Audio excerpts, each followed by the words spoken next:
गुरुओं की परीक्षा हम कैसे करेंगे? अगर हम गुरु की परीक्षा कर लेंगे तो हम स्वयं गुरु हुए, क्योंकि हमारे पास जो ज्ञान है वही गुरु के पास, और जो गुरुओं के पास ज्ञान है वही हमारे पास। तो गुरुओं की परीक्षा नहीं होती, ये बहुत बड़ा नामापराध है।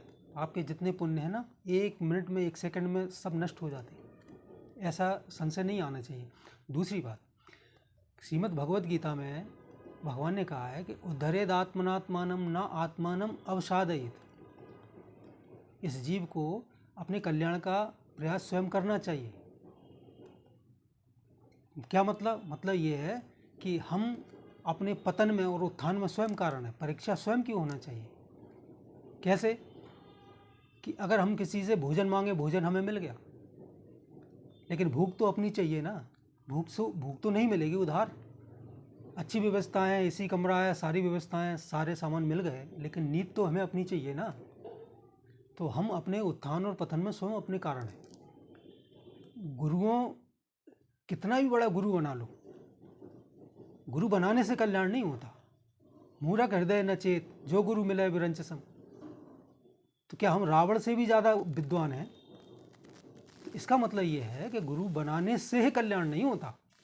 केवल गुरुओं की वाणी को धारण करके उनके अनुसार साधन करने से जीव आगे बढ़ता है, कल्याण होता है। तब गुरु और भगवत कृपा दोनों मिलती हैं।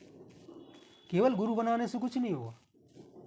अनंत जन्म निकल जाए, अनंत गुरु मिले। हमने तो भगवान का साक्षात्कार किया है। जब भगवान प्रकट हुए इस धराधाम पर, उन्होंने अपनी लीलाएं की। जब भी हम थे, कितने लोगों का उद्धार हुआ। तो ऐसे नहीं होता।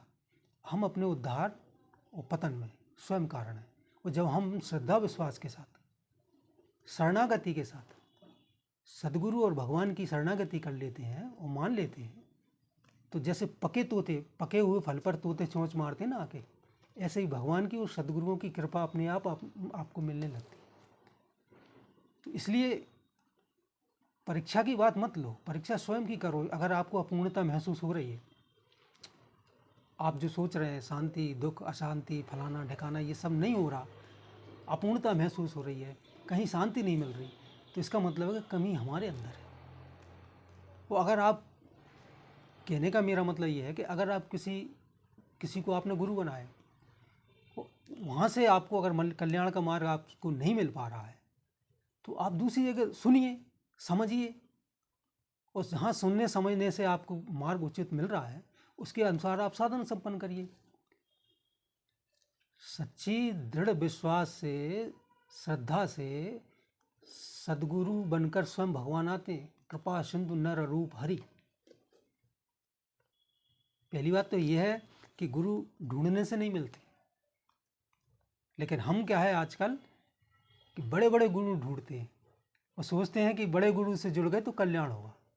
कल्याण नहीं होगा, पतन के मार्ग पर जा रहे हैं, क्योंकि अहंकार बढ़ता है। अरे हम तो उनकी सुनते हैं, ये छोटे मोटे कहाँ वैसे, अरे वो तो अहंकार बढ़ता है और पतन की ओर जाते हैं।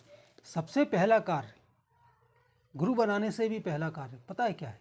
ये है कि हमारे अंदर एक निष्ठा बन जाए, दृढ़ विश्वास, श्रद्धा और विश्वास कि मुझे अपने कल्याण करना है, मुझे अपने कल्याण के मार्ग पर आगे बढ़ना है, मुझे अपने परिवार को आगे बढ़ाना है, मुझे अपने परिवार को संस्कारित करना है।